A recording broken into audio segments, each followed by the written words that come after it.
හරි ළමයි.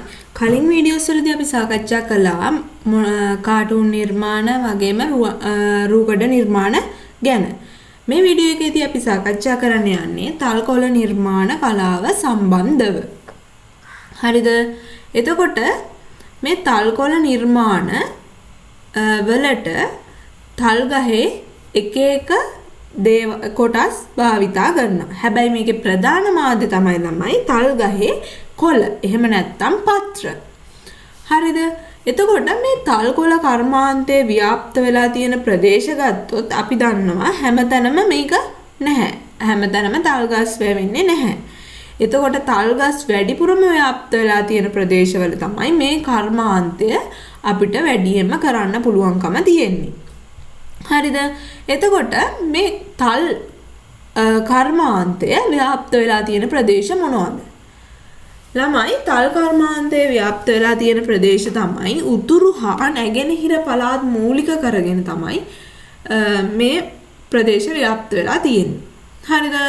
එතකොට මේ තල් ගස් ඇවිල්ලා ළමයි ඒක බීජපත්‍රී ශාකයක්. හරිද?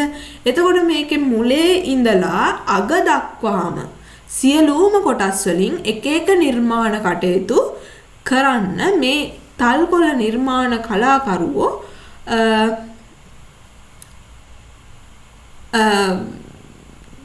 උත්සාහ කරනවා. ඒ වගේම ඒගොල්ලෝ එක එක නිර්මාණ මේවයින් ඉදිරිපත් කරනවා. හරිද?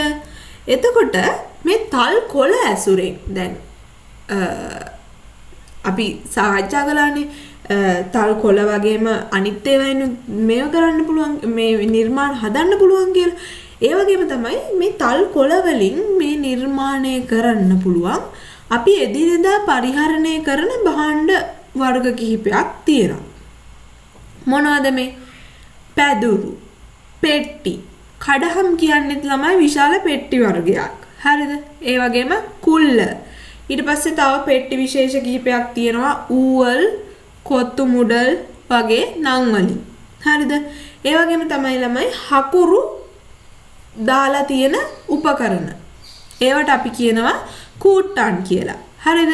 ඒ වගේම තමයි විලාසිතා ආභරණ, බිත්ති සැරසිලි. ඒවා ඔක්කොම අපිට තල්කොළ නිර්මාණ ඇසුරෙන් හදන්න පුළුවන්. හරිද? එතකොට මේ තල්කොළ නිර්මාණ හස්ත කර්මාන්තයක් විදිහට තමයි ව්‍යාප්ත වෙලා තියෙන්නේ. හරිද? ඒවා මැෂින් වලින් හදන්න පුළුවන් දේවල් නෙමෙයි. හරිද? මේවා සඳහා එක එක නිර්මාණ සඳහා ප්‍රසිද්ධියක් උසුලන ප්‍රදේශ වෙන වෙනම තියෙනවා. හරිද? මේ තල්කොළ නිර්මාණ වැඩි වශයෙන්ම තියෙන්නේ මඩකලපුව සහ යාපනය කියන ප්‍රදේශවල, දිස්ත්‍රික්කවල. හරිද? එතකොට මේ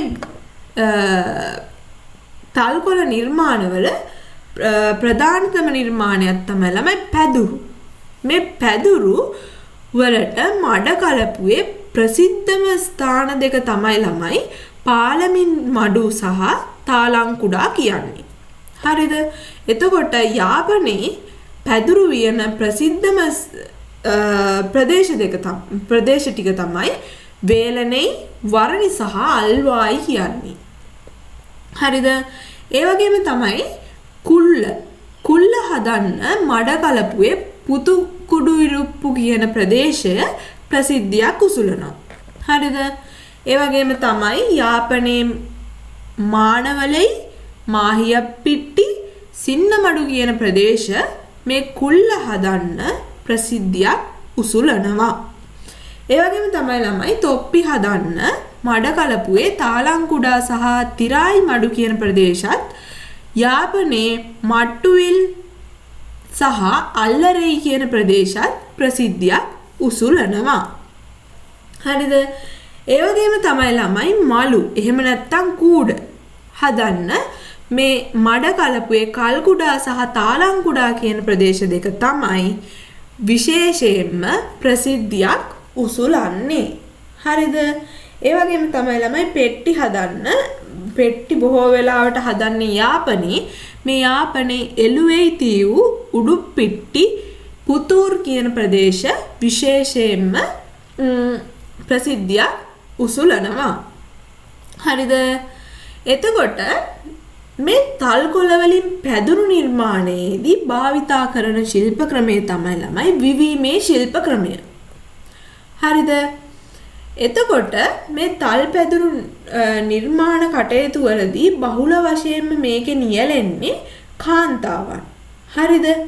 එතකොට මේ තල් පැදුරු වර්ග කිහිපයක් තියෙනවා. එකක් තමයි ළමයි කදීර්පායි කියලා කියන්නේ. ඒ කියන්නේ අස්වැමු පැදුරු. ඒ කියන්නේ ළමයි කෘෂි කර්මාන්තික කටයුතු වලදී දැන් ගොයම් නෙළුවාම ඒවා පාගන්න එපේ. ඒවා පාගන්න භාවිතා කරන්නේ මේ කදීර්පායි. ඒ වගේම වී වේලන්න. ඒ වගේම තඹපුයිත් වේලන්න පැදුරු ඕනනේ. අන්න ඒවටත් භාවිතා කරන්නේ මේ කදීර්පායි කියන අස්වැමු පැදුරු. හරිද? ඊළඟට පැදුරු වර්ගය තමයි ළමයි පඩුක්කෙයි පායි කියන්නේ. ඒ කියන්නේ නිදා ගන්න භාවිතා කරන පැදුරු. හරිද?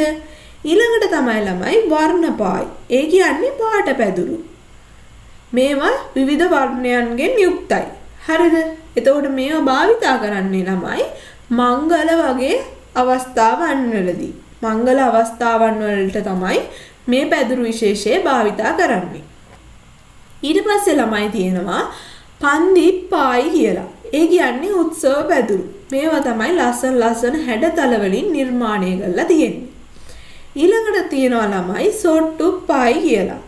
ඒ කියන්නේ ළමයි බත් පැදුරු. බත් කන්න භාවිතා කරන පැදුරු. හරිද? ඒ වගේම තමයි මේ තල්කොළ වලින් පැදුරු හදද්දී ඒ වගේ දාන රටාවන්. මේ වගේ විශේෂ රටාවන් කිහිපයක් මේ තල්කොළ පැදුරු වල අපිට හැමදාම වගේ දකින්න පුළුවන් වෙනවා. මොනවද මේ රටාවන්? සියඹලයට රටාව, තරු රටාව, හතරස් රටාව, මහා කෝණී ත්‍රිකෝණ රටාව, තිත් රටාව. තව ළමයි තියෙනවා මේ රටාවල ජ්‍යාමිතික හැඩ යොදාගෙන හදපු මල්වැල්. ඒ කියන්නේ පූසාන්දිරම් කියලා ඒගොල්ලෝගේ භාෂාවෙන් මේකට හඳුන්වන්නේ. හරිද? ඊට පස්සේ ජ්‍යාමිතික හැඩ යොදලා හදපු ගිරව්, ගස්, මල් වගේ දේවල් මේ පැදුරු නිර්මාණයේදී දකින්න පුළුවන් රටාවල තියෙනවා. හරිද? එතකොට ළමයි මේ තල්කොළ පැදුරු නිර්මාණ කලාවේදී මේ තල්කොළ වර්ණ ගන්නවන්න මේගොල්ලෝ ක්‍රමයක් පියවර කිහිපයක් යොදා ගන්නවා. හරිද? මේ පියවර තමයි ළමයි මුලින් මේගොල්ලෝ සායම් තේ හැන්දකට ජලය ලීටරයක් විතර වක් කළා මේගොල්ලෝ මේක උණු කරනවා. ඒකට ළමයි තල්කොළ පිරිසිදු කරලා ඉරලා කපලා හදාගෙන මේ තල්කොළ ටික අර උණු වෙන සායම් මිශ්‍ර ජලයට දාලා විනාඩි 5ක් තඹ ගන්නවා. හරිද? ඊට පස්සේ ළමයි ඇල් වතුරෙන් මේක හොදලා මද පවනේ වේල ගන්නවා. හරිද? ඊට පස්සේ දැන් මේක ඇවිල්ලා දැන් මේ දවස්වල භාවිතා කරන ක්‍රමය. හරිද? මේකේ සාම්ප්‍රදායික ක්‍රමය නම් ළමයි කුකුල් සායම් එක්ක ලුණු අරලු මිශ්‍ර කරලා තඹ ගැනීම තමයි ඒගොල්ලෝ සිද්ධ කරන්නේ. හරිද? එතකොට ළමයි මේගොල්ලෝගේ මේ භාවිතා කරන වර්ණ කිහිපයයි තියෙන්නේ. හරිද? කොළ පාට, රතු පාට, දම් පාට, කහ පාට. හරිද? මෙන්න මේ තියෙන වර්ණ ටිකට ඒගොල්ලෝ දියර එක්ක නැත්තම් ඒ පාටම දෙකක් එකතු කරලා වගේ මිශ්‍ර කරලා තමයි ළමයි අනිත් පාට හදා ගැනීම සිද්ධ කරන්නේ. හරිද? හරි. එතකොට ළමයි අපි අද සාකච්ඡා කළේ තල්කොළ වලින් හදන නිර්මාණ ගැන. ඒකෙදි අපි සාකච්ඡා කළා පැදුරු වර්ග තියෙනවා කිව්වා, හදන නිර්මාණ වර්ග වල විවිධත්වයක් තියෙනවා කිව්වා. ඒවා හදන ප්‍රදේශ, ප්‍රසිද්ධියක් උසුලන ප්‍රදේශ, ඒවා සේරම ගැන සාකච්ඡා කළා. ඒ වගේම ඒ පැදුරු හදන්න තල්කොළ කොහොමද පාට කරන්නේ, ඒ සේරම ගැන අපි මේ වීඩියෝ එකේදී කතා කරා. හරිද? එතකොට හැමදාම වගේ කියන්න තියෙන්නේ මේකෙත් නෝට් එකක් ඕනනම් ඔයාලට අපේ FB page එකේ දාලා තියෙනවා. ඒකෙන් බලා ගන්න පුළුවන්. පල්ලෙහා description එකේ මේ වීඩියෝ එකට අදාළ නෝට් එකේ link එක මම දාන්න. එතකොට FB page එක follow කරලා තියාගන්න. ඔයාලටම ලේසි එකෙන් note එකක් අවශ්‍ය වෙලාවට ටග් ගාලා හොයාගන්න පුළුවන් නිසා ඒ වගේම YouTube channel එක subscribe කරලා තියාගන්න. මොකද ඕගොල්ලන්ටම ලේසි අලුත් වීඩියෝ එකක් දාපු ගමන් ටග් ගාලා බලා ගන්න පුළුවන්. ඒ වගේම යාළුවන්ට share කරන්න. මොකද ඒකෙන් ඒගොල්ලන්ටත් ඉගෙන ගන්න අවස්ථාව ලැබෙනවා. හරිද? එතකොට ඊළඟ වීඩියෝ එකේදී අපිට සාකච්ඡා කරන්න තියෙන්නේ ළමයි පැදුරු කර්මාන්තය ගැන. හරිද? එහෙනම් ඒ වීඩියෝ එකේදී අපි හම්බෙමු.